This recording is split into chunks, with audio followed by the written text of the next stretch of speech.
British Somaliland Protectorate. And for 5 days it was independent before it took the step to merge with what was then the trust territories of Italian Somaliland, historic Italian Somaliland, to form a union. Both nations entered that union with optimism, with a sense and a view of creating a pan-Somalia, of where all Somalis would be able to come together. And actually the hope was for so many of those in Somaliland that actually this would be a union of equals. Sadly, over the following 30 years, those hopes and those aspirations of what might have been were not fulfilled. And indeed, as the years progressed, the situation got worse with military dictatorships. And instead of there being a tragic situation of people being discriminated against from the north of Somalia in historic British Somaliland, actually what started to emerge was attacks upon civilians. There was mass killings where tens of thousands of Somalilanders were killed. Civilians were killed. It was one of the few conflicts where fighter jets took off from cities in the area in order to bomb the cities that they'd taken off from, indiscriminately, killing thousands of civilians. Nomadic tribes. I'll give way to the Honourable Lady. And for securing this very important debate. My constituency has a very large Somaliland population of those from Somaliland whose families suffered in, as he's described, in that conflict. What we've seen is last year Somaliland celebrated 30 years of the Declaration of Independence. And they've built up their own independent government, own currency and democratic elections. They've shown the capability to establish a state. Isn't it time, in his view, that the UK government formally recognise their right to self-determination and recognise their need to be an independent state? The Honourable Lady raises a very important point, and this is the key point and reason for this debate, to actually discuss about the fact that Somaliland has developed so much. Because in those years of conflict, where so many Somalilanders were not just in the threat of their lives, but so many hundreds of thousands were displaced, both internally within Somaliland, but also externally. That dream and that vision of actually creating their own homeland once again, re-establishing those old territorial borders, burnt bright, and that is what they actually were able to achieve in 1991. I'll give way to the honourable gentleman. Giving way and draw attention to my interests as one of the vice chairs of the All-Party Group on Somaliland, and been a pleasure to work with the honourable gentleman on these issues. Would you also pay tribute to my predecessor, Alan Michael, and indeed many members of the Somalilander community in Cardiff and across the UK for exposing those atrocities back at the time, including in this House and elsewhere, and explaining what had gone on to the world, and commending them on what they did at that time. I'd like to pay tribute to the honourable member's predecessor and, of course, so many people who live within his constituency. And, of course, in his constituency is a very established Somaliland community that's been there far longer than probably either he or myself have been on this earth. And so this country has deep, deep links with Somaliland that goes actually not just back many decades, but goes back a century and more, with many Somalilanders calling Britain very much their home, as well as Somaliland itself. I'd give way to my honourable friend. First of all, I'm delighted that my honourable friend from South Staffordshire has secured this important debate. Many of us who've been supporting Somaliland as an independent state very much welcome the fact that he's here. On that very point, he will know, no doubt, that many of Her Majesty's naval ships for 100 or more years have had Lashkars from Somaliland, Stokers and others who have built the first mosques in this country.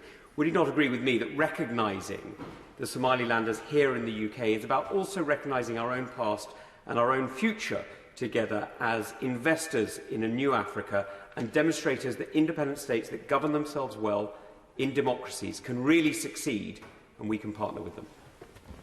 My honourable friend, the chairman of the Foreign Affairs Select Committee, is absolutely right. By taking the brave step to recognise Somaliland, we're actually not just opening up opportunities for Somaliland itself.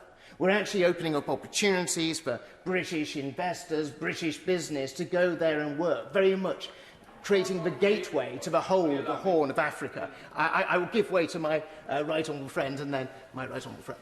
I'm very grateful indeed to my right honourable friend who has brought this most important subject to the floor of the House. Can I tell him that I have visited Hargeisa when I was Secretary of State for International Development, and indeed we spent quite a lot of time on exactly the issues he and the Chairman of the Foreign Affairs Select Committee have just raised. There is an enormous degree of normalcy there. The democratic structures, when they have elections, have held in extraordinarily difficult circumstances. There is proper governance. I've travelled on a bus in Hargeisa that was a result of British investment. And the case he's making about Somaliland becoming an independent state is one which the Foreign Office normally take the view that they don't want to lead it, but they would support it. But is he aware that the African Union is at least passively acquiescent in that view, if not actively supportive? Well, on both areas that my right honourable friend raises, he's absolutely right. You know, you fly into Hargeisa Airport, it is a safe place in order to be able to visit. You can get a bus to the centre of Hargeisa, as my right honourable friend did. And when I visited, I must confess I didn't get a bus, but I will endeavour to do so next time I do visit. And he's equally right. You know, this is an opportunity. The Foreign and Commonwealth and Development Office so often want to be led on these issues. There is a moment, sometimes, for Britain to lead as against to be led. I give way to my right honourable friend, the member for Elmet first. Thank you, Madam Deputy. I'm most grateful to my right honourable friend. And I think my right honourable friend makes an important point about leading the world, because we have seen throughout the world that where Western nations don't get involved, China does.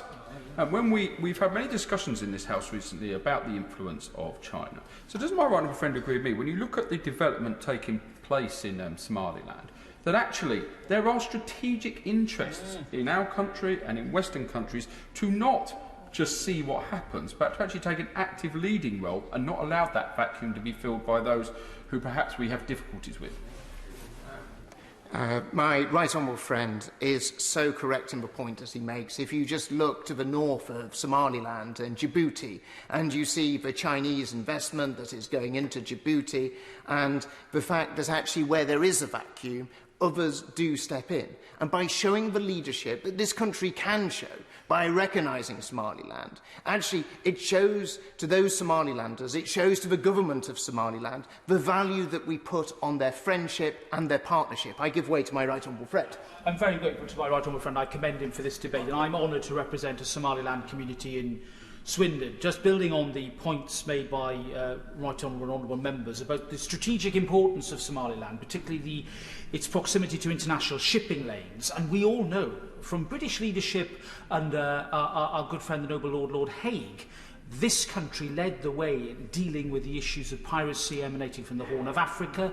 Is it not now another opportunity for Britain to show leadership and to recognise stable government in a region that is in pitifully short supply of such quality?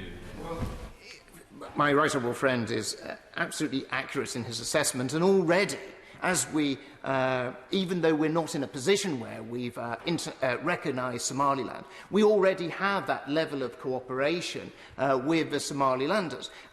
Visiting Somaliland when I was Defence Secretary, I saw firsthand the cooperation that British forces were already having with Somaliland in terms of supporting them in protecting their coastal waters, but also by protecting their coastal waters, keeping them safe for the international community. I give way to the honourable lady.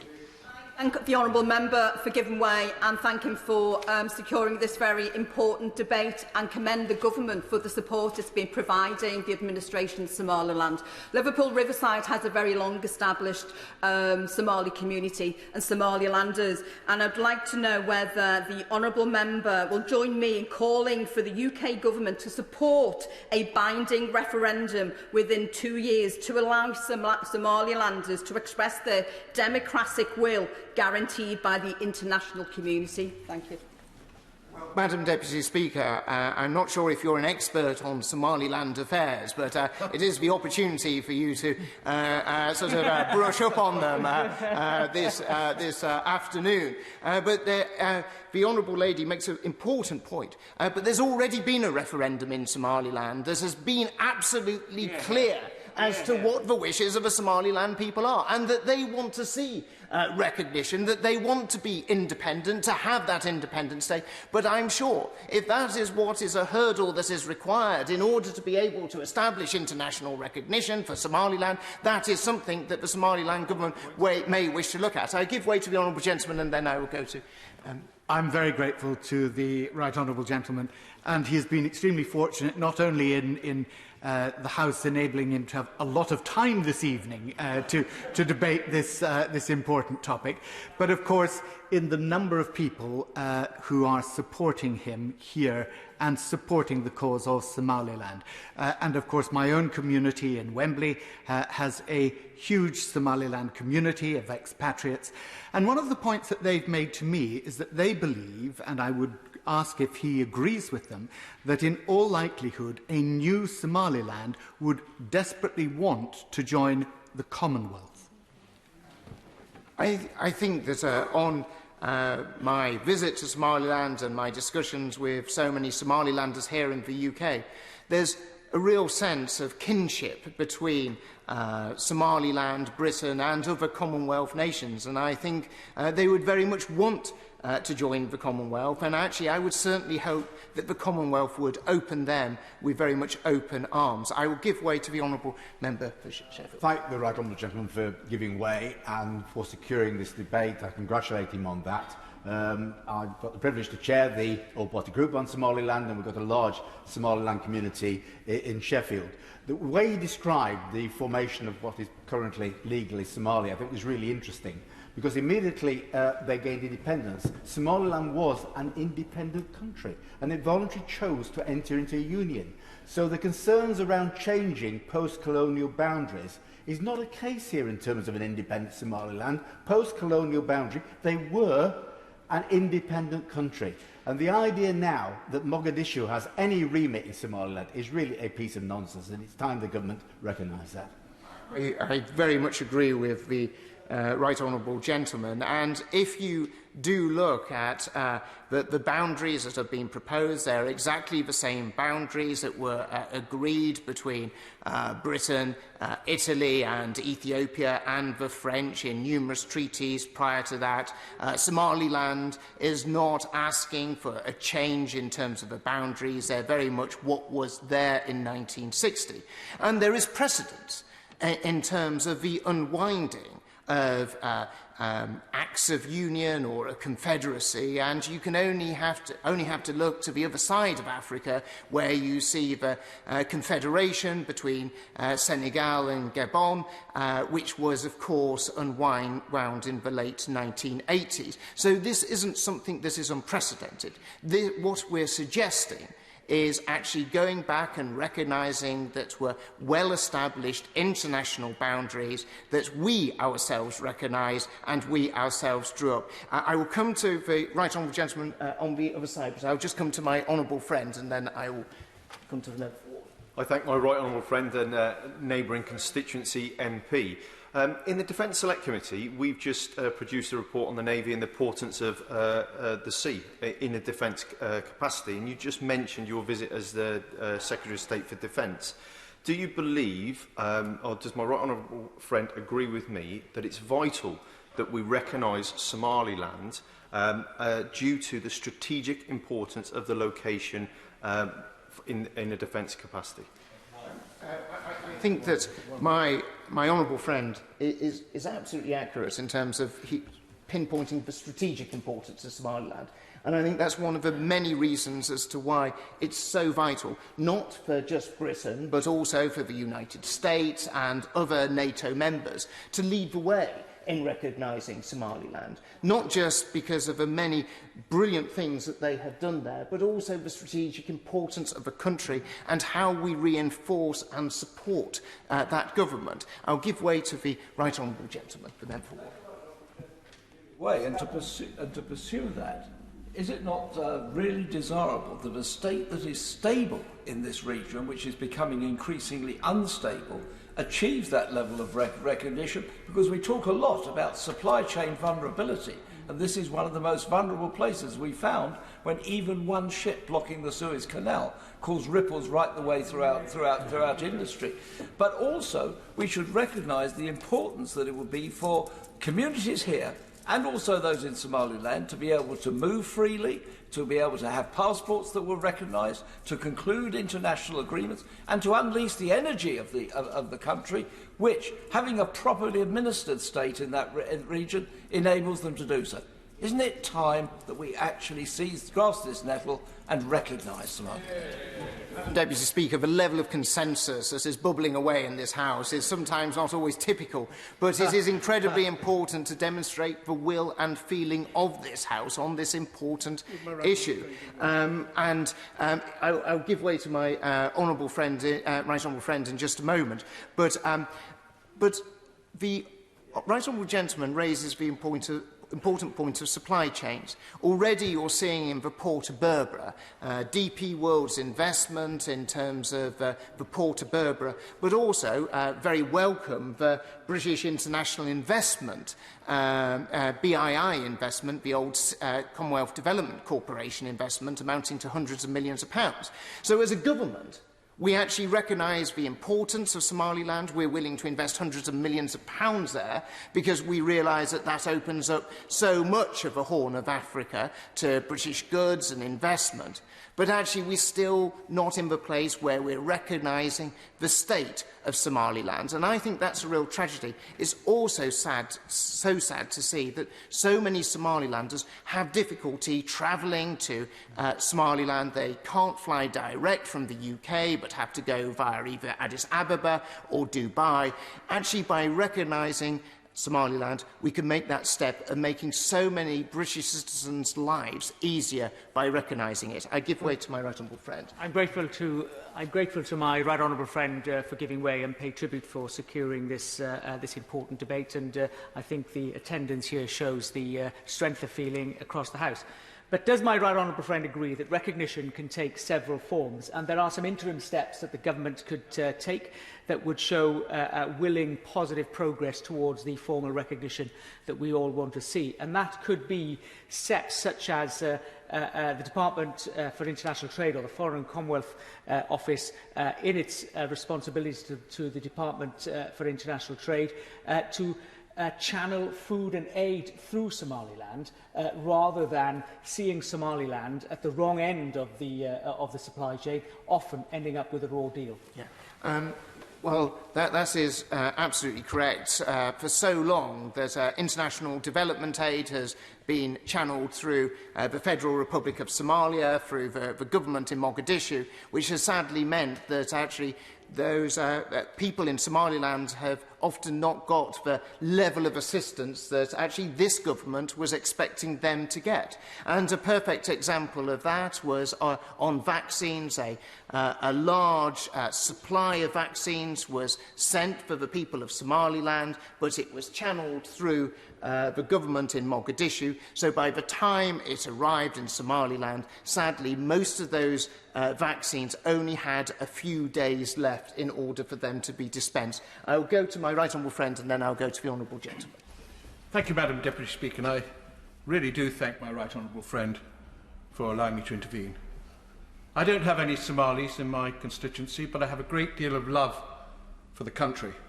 The reason being, my ayah came from Somaliland when we lived in Aden. Can I remind the House that the Aden Protectorate and the Somaliland Protectorate were very closely linked. I do remember my father flying over to Somaliland as part of the Aden Protectorate levies when there was a close link. Somaliland has a real affection, the people of Somaliland have a real affection for this country. It goes back a long time, and it will be absolutely right for our government to encourage and support and allow Somaliland to be actually a real nation. Well, we've seen the people of Somaliland pay a price for the defence of this nation, both in the First World War and in the Second World War. And if you go to Somaliland, you can see the Commonwealth War Grave cemeteries of where so many Somalilanders gave their lives for the defence of this country and also beating fascism on the Horn of Africa. And I think there is a debt of honour that we owe the people of Somaliland to restore the freedom to them that they actually fought to preserve for us as well. I give way to the honourable gentleman.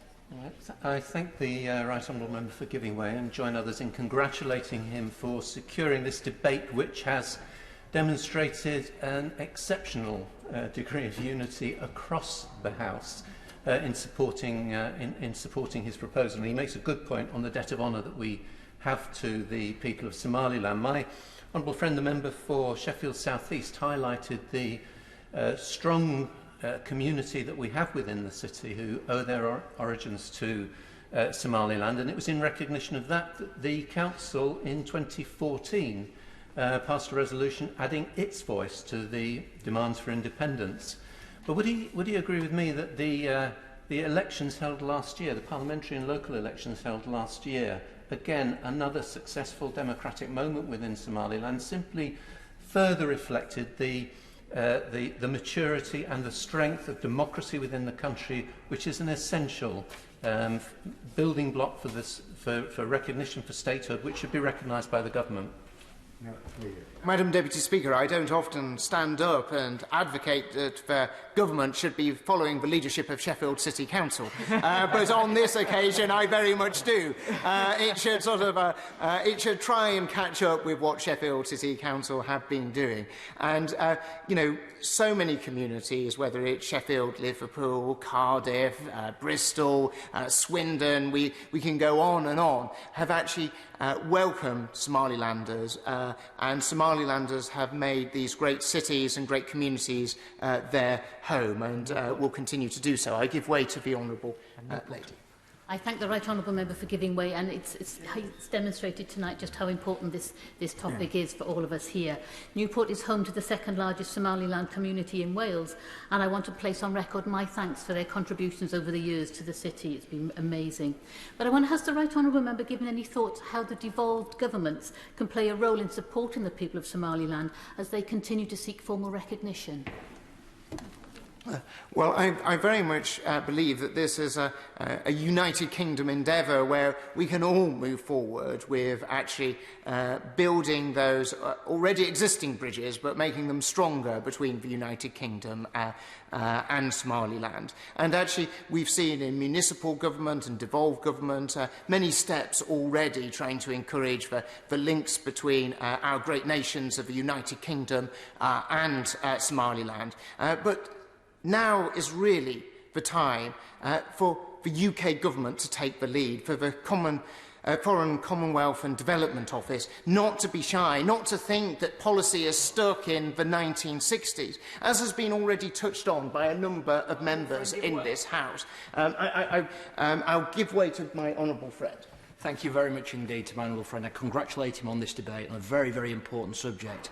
And we've heard in the House today unanimity on the very many reasons as to why we should recognise Somaliland. But I wonder, as a former Education Secretary, would he view and accept Somaliland as a champion of education in Africa for both boys and girls?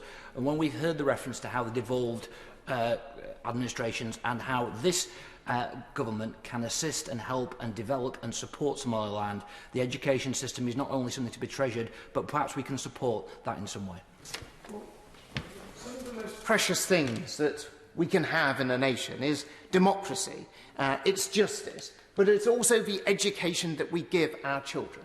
And if you have privilege of going to Somaliland. You actually see boys and girls both being educated. There is no discrimination there. They recognise that they want to be educating all, because that is what will strengthen Somaliland for the future. I give way to my right honourable friend. I'm most grateful to my right honourable friend. He's heard representations from a number of places where there are large Somaliland communities.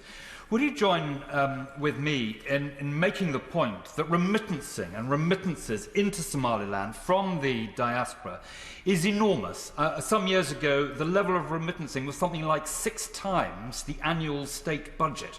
And one of the things that the Minister could take away and consult with his officials about today is trying to make remittancing easier, so there's more competition, less charges for the enormous community in the United Kingdom to be able to send money back through the remittancing structure without paying exorbitant fees.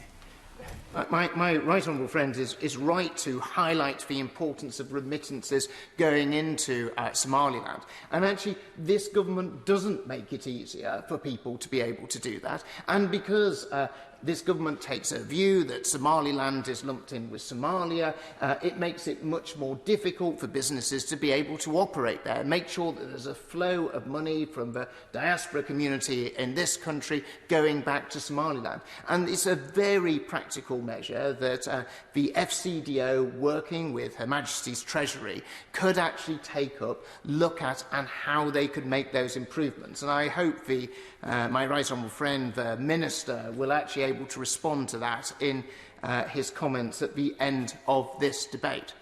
But this is a country that has incredibly proud links with this country. Yeah. This is a country that when we have been in need and what we have asked for help, they've responded. They've responded by sending their young men to defend our values and our freedoms. In 1991, this country emerged from years of subjugation by the regime in Mogadishu. It emerged from having had their children, having had so many citizens killed in cold blood. And it was able to establish its borders once more. It was able to put the structures in place for a legal system and elections.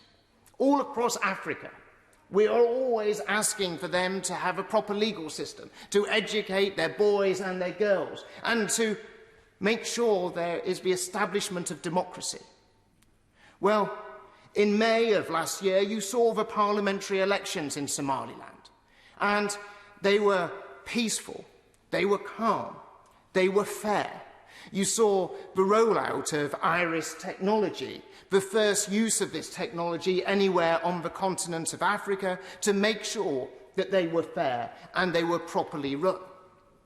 All of this goes to show the maturity of this country. You've seen in Somaliland, you've seen different parties enter government and leave government, not questioning the veracity of their opponent's claim. Indeed, if I recall, that one election, presidential election, was a margin of 80 votes. And that vote was accepted, and you saw that peaceful transition. I can't help thinking that there are some Western democracies, if the margin was quite so close, there might have been a little bit more controversy than what you saw within Somaliland. Somaliland has been this amazing shining beacon of everything we want to see flourish in Africa. It is the example that we want others to follow. But they need our help and they need our assistance, because around them they see real challenges. To the south in Somalia, you see the challenges of Al-Shabaab there. You see the disorder and the difficulties in Ethiopia. You see some of the real security challenges in Djibouti.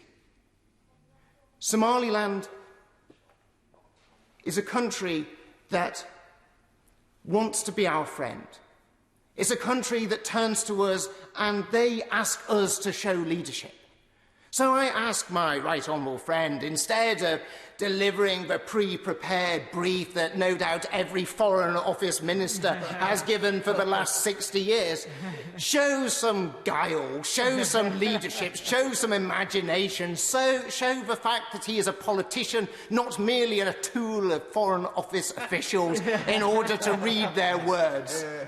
I've worked with him in the Whip's office. I sure saw some moments of merit. But actually, as politicians and this House, we need to show leadership on this issue. We need to show our friends in Somaliland that we are willing to defend them as they have defended us. So even if he cannot give us all the promises that we would like to see, even if he cannot say that we can recognise Somaliland at the dispatch box today, he needs to go away, and we need to sit down and work out how we take those next steps. Because we cannot spend another 30 years pretending the reality on the ground of the existence of an independent Somaliland doesn't exist because it's not on the Foreign Office map. We need to respond to those realities. We need to lead on foreign policy. We need to show our Somaliland friends that we are there for them and that we will deliver for them. And we will not just talk about our history, but we'll talk about how we can make our history together in the future. Stephen Doughty. Thank you, Madam Deputy Speaker, and it's an unusual pleasure to be able to speak in an end-of-day adjournment debate because of the timings. And I want to firstly congratulate and thank the Right Honourable Gentleman, the former Defence Secretary, for securing this debate today. I think it's been hugely powerful, and I think the voices that have been heard on both sides of the House, I think, show the strength of feeling and the strength of feeling that people have from their Somaliland communities here in the UK, but also about many of the issues that the Honourable Gentleman raised. And as I said, I wanted to declare my interest as one of the Vice Chairs of the All-Party Group on Somaliland. It's been in existence for a very long time in this place, and I'm really pleased, Madam Deputy Speaker, I think in the spirit of this debate, to say that it includes members from all parties, it includes members from both houses, and many people who, like the Right Honourable Gentleman and I have also travelled to Somaliland and seen for ourselves the huge progress, the huge impressive progress that has been made, particularly since those very, very dark days which the Right Honourable Gentleman started his speech about the atrocities that were committed, the literal levelling of Hargeisa, the capital city, and the remarkable progress that there's been since, largely driven by Somalilanders themselves and by members of the diaspora. The Right Honourable Gentleman, the former International Development Secretary, who's still in the chamber, mentioned the importance of remittances, the role of Somaliland communities here in the UK in raising funds, of supporting projects in Somaliland has been absolutely crucial to that rebuilding since those very dark days. And I also, as I said, wanted to pay tribute to my predecessor, Alan Michael, who did so much in this place before to raise the concerns of Somaliland and to work with people from very many different parties and different communities and different civil society groups, and indeed different parties in Somaliland, to ensure that friendship and that progress continued. We visited as an all-party group back just a few years ago. It was the first visit that had been able to be undertaken for some time, and it was a remarkable visit. I had heard so much about Somaliland from Somalilanders in Cardiff before attending, but to see it with my own eyes, to meet with civil society groups, to meet with women, to meet with young people, to meet with members of the legislature, of both houses, to meet with members of the government, to see some of the progress that was being made, to hear about the work that the UK government had done in supporting both development projects, trade, economic development, and indeed security. I will happily give way. I'm very grateful to him for giving way. Does he agree with me that, as well as recognition, we should also recognise, as he's done, the important contribution Somalilanders have made in the development agenda, and that the government's decision to cut the aid budget from 121 million between 2020 to 21 to 71.2 million this year is setting the nation back, and the government needs to reconsider that budget as well? Well, the honourable lady, my honourable friend, raises an important point. She knows my views on the aid budget. I've expressed them in this place many times. I know they're shared by many members on the other side. I think there have been some very welcome investments in Somaliland, both in terms of the aid budget, but also, as the right honourable gentleman mentioned, formerly CDC, now BII, and the investment in Berbera Port, DP World partnership there, which I think has been very important and welcome. But she's absolutely right that those cuts have impacted on our ability to work on a whole series of issues in a whole series of countries and a whole series of strategic locations. I think they were an error, and we've debated that many, many times in this place. But as I said, the history of the Somaliland community and those friendship links, and it was mentioned, goes back well beyond all of us in this chamber. In fact, in Cardiff, it goes back to the middle 1800s. Cardiff, of course, was one of the largest coal ports in the world, exporting to the world, the price of coal being set in Cardiff, and those friendship links, particularly with the Horn of Africa, the Arabian Peninsula and elsewhere, were absolutely crucial, and it's one of the reasons why there is such a strong Somaliland community in Cardiff, a strong Yemeni community as well, many communities from around the world that made that incredible part of my own community, which I live in, Butte Town, Tiger Bay, and at the heart of that has been this incredible contribution from Somalilanders, and it continues to this day, and they take great interest not only in what happens in Somaliland, but also, crucially, at home in Cardiff, and are key in many of our community organisations and institutions.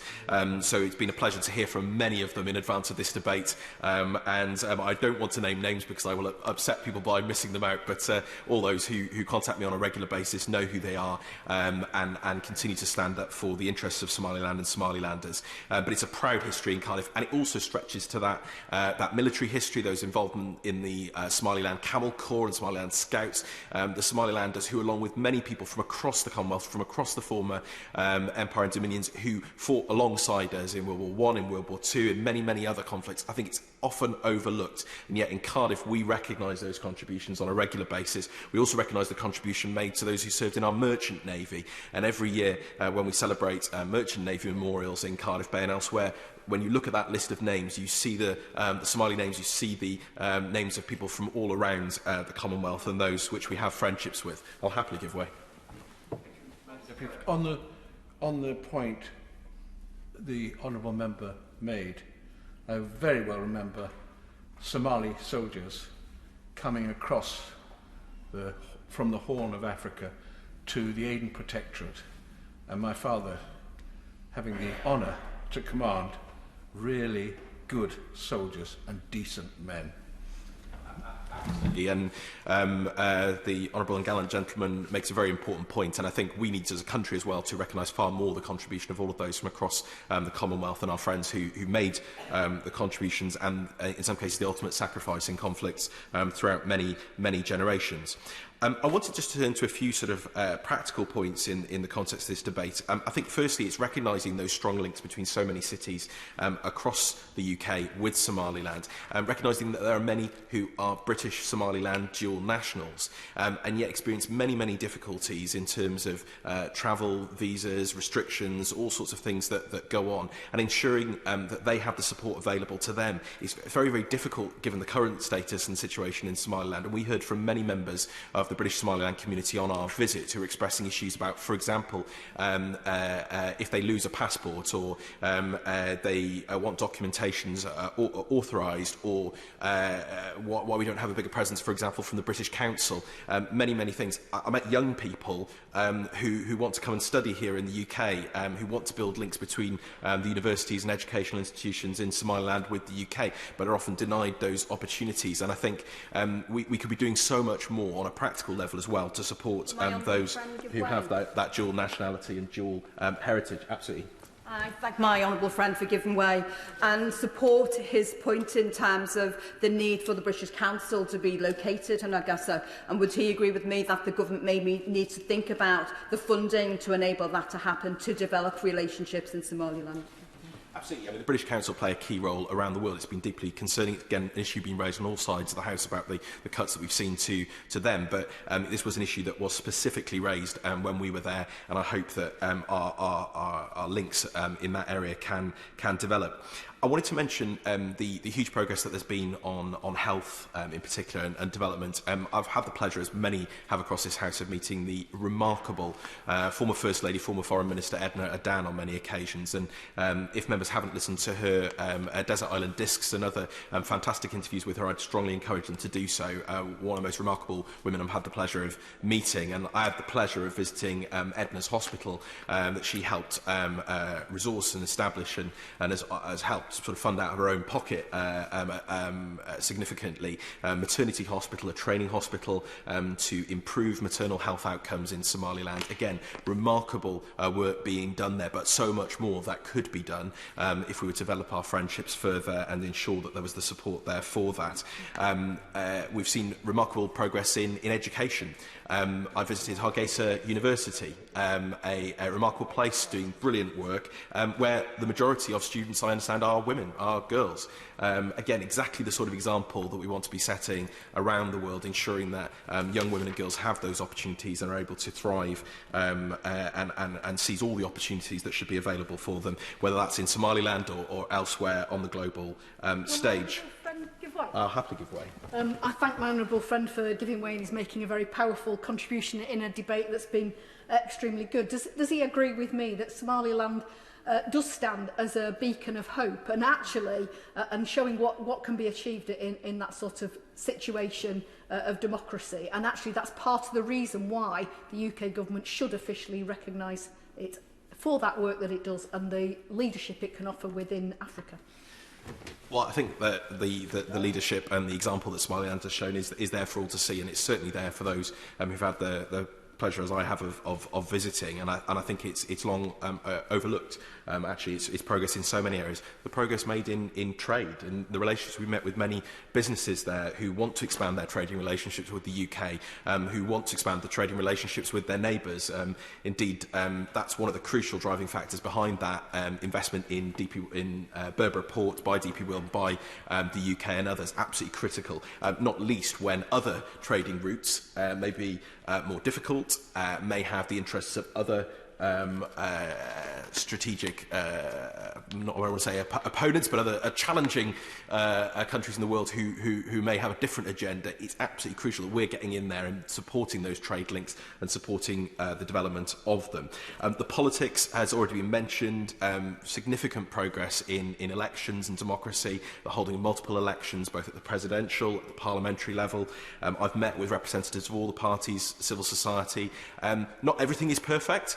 But there has been significant progress over recent years, and indeed we have played, as the UK, a key role in supporting the practicality of elections and ensuring that they are free and fair, and also through the election observation missions, which have often had strong UK support and contingents.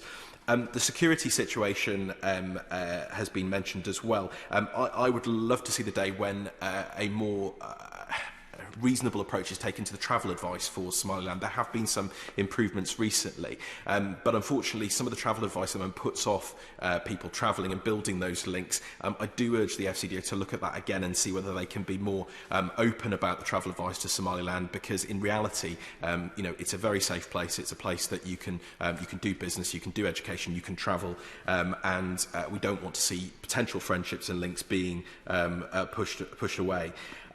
The strategic location of Somaliland has been absolutely rightly raised by a number of members in the House in the debate tonight, and particularly by the right honourable gentleman proposing the debate. I think there is a very serious concern here about the activities of opponents, whether that be Russia, China, others operating in the region.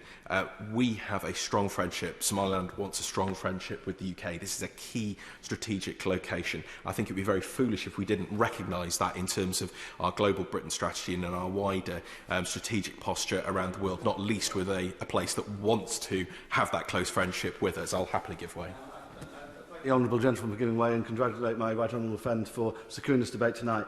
And would you agree with me on this issue that he's raising specifically on the strategic placement of it, that actually it does also, if we can use our Commonwealth connections across Africa, we can also highlight that strategic importance, not just in terms of its military and diplomatic links, but also its strategic place within actually the development of the Commonwealth going forwards for the future as well?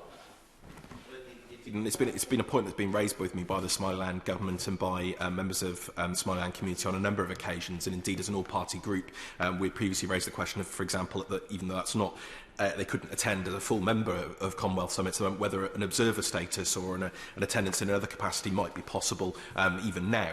And certainly building links through the Commonwealth and building links through other international organisations is going to be critical. As I mentioned, it was a delight to have the support of the International Parliamentary Union in terms of our APPG links, because I think there's huge opportunity there, for example, for mutual training and exchange and links between our two parliaments, and a real mutual desire to do that on both sides. And again, through the Commonwealth, that could be also key.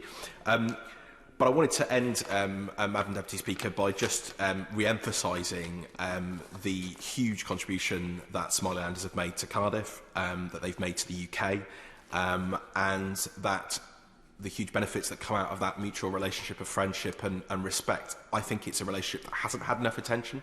It's a relationship that needs far more attention, both from our government and indeed in this place. And I'm really delighted today by the voices that we've heard speaking up a friendship of support and solidarity with Somaliland. I think that shows a very strong message to the government, and I look very much forward to hearing what the Minister has to say. Jim Shannon. Madam Chair, and it's an absolute pleasure to make a contribution. I often, Madam Chair, make contributions but usually interventions, and in the debate tonight I get a chance to perhaps say a wee bit more. So I want to first of all congratulate the Right Honourable Gentleman for South Staffordshire for bringing this forward. In his introduction he said many things which I totally agree with, but he mentioned the words the union of equals. I would hope that the result of this would be that very request that the Right Honourable Gentleman referred to would actually take place. Also, there's been much talk about the Somaliland citizens having supported the United Kingdom, Great Britain and Northern Ireland through their participation in wartime activities and alongside them, and that's very important. So that strong relationship is very clearly there, and I believe that our Minister hopefully will reply in a very positive response. I would wish to perhaps, Madam Chair, tonight draw the House's attention to something that concerns me. I'm Chair of the APPG of Freedom of Religious Belief, and I want to speak very quickly on that because the Right Honourable Gentleman referred to that in some of his contributions, as others have. So I want to draw the House's attention to the situation of Christians in Somaliland. Of course, it is heartbreaking that so few Christians remain in Somaliland, having been driven out due to extreme persecution or even killed.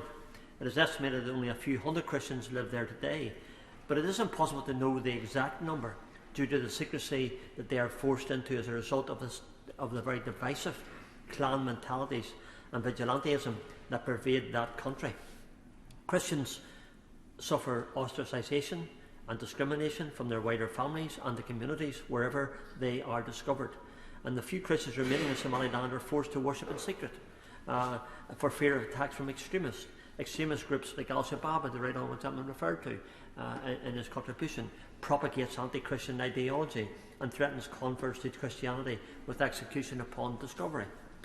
The women in Somaliland are in many cases under threat. The situation is even worse for those who are discovered to be Christians, fearing rape, forced marriage or being stoned to death.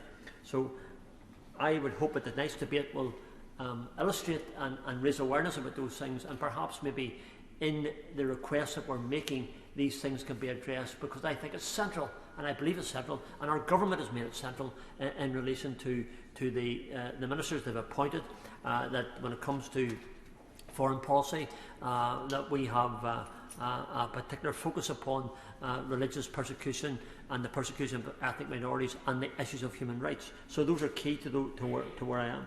So I would make a plea to my Minister and to Government for those improvements and those things to be central to any steps forward, which we all, I believe, in this House tonight wish to see.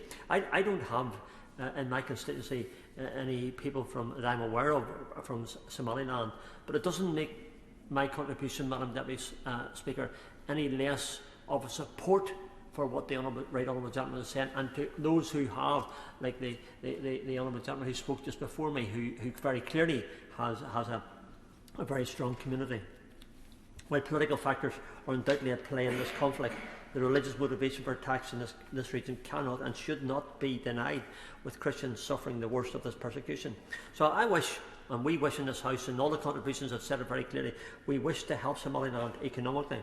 But I do feel it's central to any agreement there must be the human rights guarantees that we wish to see, and the religious freedom that we wish to see.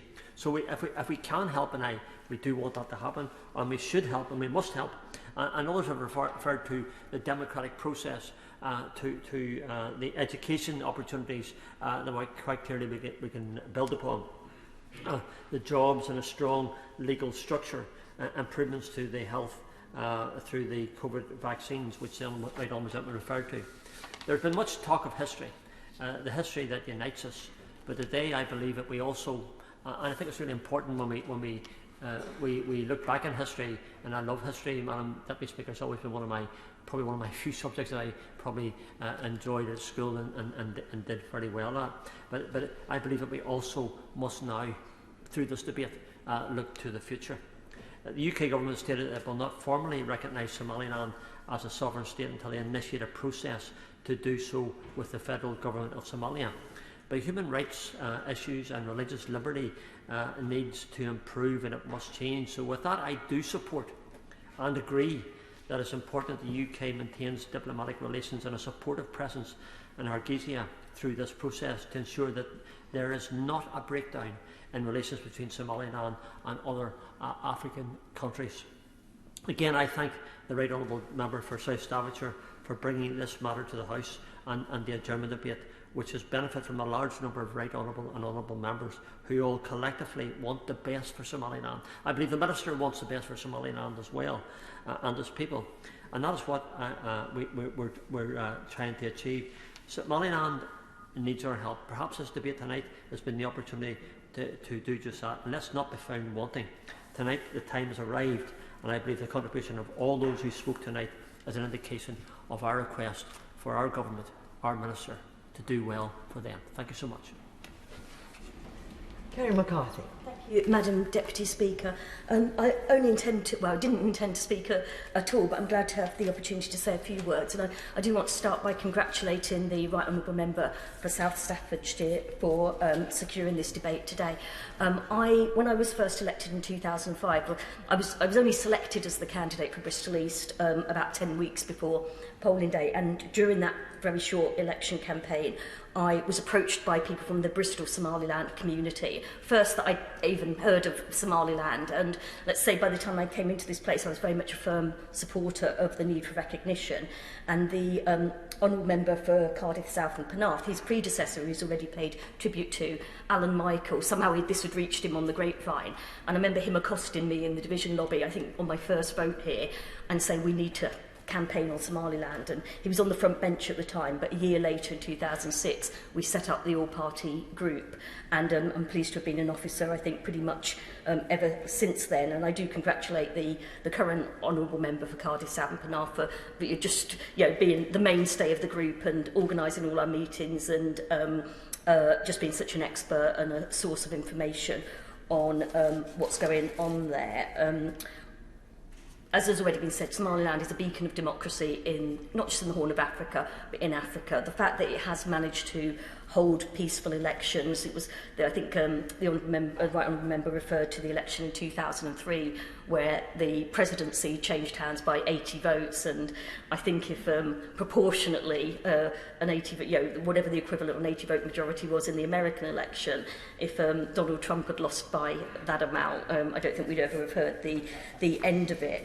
What was slightly disappointing about the most recent elections was that although it was yet another peaceful handover, there's still quite a lot of progress that needs to be made on female representation. There was one woman MP, but now there's 0 out of the 82 elected MPs, so there's also low turnout in some areas. So I would hope that through Westminster Foundation for Democracy or other mechanisms we have, we can do a bit more work on that front. I would join my honourable friend in paying tribute to Edna. I too have visited a hospital in Hargeisa. She's a formidable woman, and indeed there are many formidable reputable women that I've met that have been campaigning on issues like FGM, on issues like maternal health services, and indeed for recognition for Somaliland.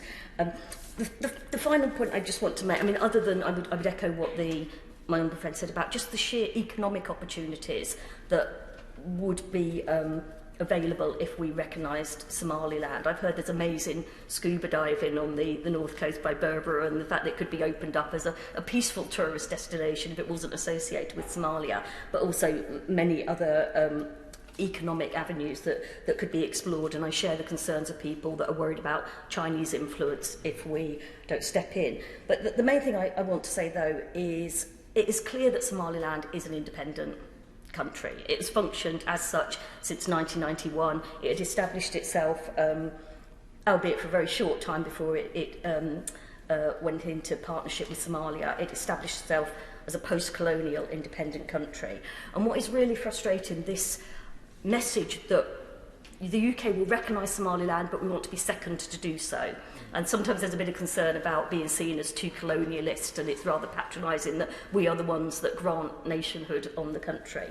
But I remember when Mark Malloch-Brown was a very good Minister for Africa in Gordon Brown's government, and he really engaged with the APPG on Somaliland, and I really thought we were getting somewhere. I really thought, you know, he'd had conversations with various African countries, the African Union. It looked like we were almost there in terms of that recognition status. But the last we've heard, I think the current Minister for Africa said in November 2021, our policy remains it's for Somaliland and the federal government of Somalia to decide their future. Well, it's nothing to do with the federal government.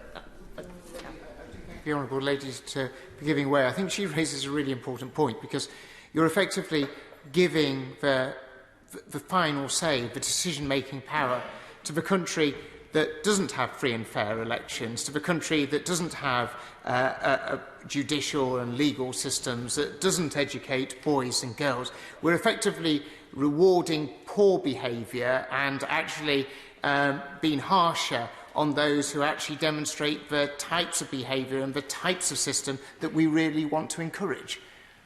I mean, that was exactly my point. It is nothing to do with the federal government of Somalia.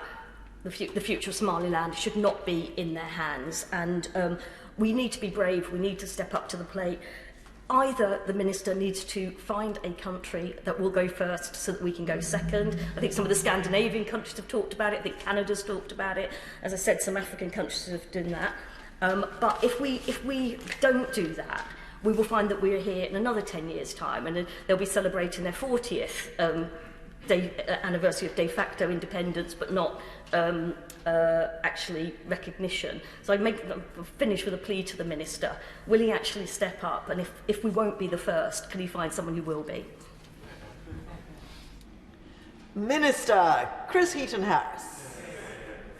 Thank you, Madam Deputy Speaker, and I'm very grateful to my right honourable friend, the member for South Staffordshire, for securing this debate, and have learnt of his long-standing and enthusiastic engagement on Somaliland. And I'm afraid, probably like so often in the past, I feel I might well disappoint him a tiny bit today, but I will try and answer many of the points that he has made. And I'm also grateful for what has genuinely been a pleasure of a debate to listen to, for all honourable and right honourable members for their contributions, from Bethel Green and Bow, Cardiff South and Penarth, my right honourable friend from Elmet and Rothwell, right honourable friend for Sutton Coldfield, right honourable friend for South Swindon, the chairman of the Foreign Affairs Select Committee, Liverpool Riverside, Brent North, Wolverhampton South West, Worley, my right honourable friend for the Vale of Glamorgan, my right honourable friend for Beckenham, Sheffield Central, Newport West, Bury North, Nottingham South and North West Durham,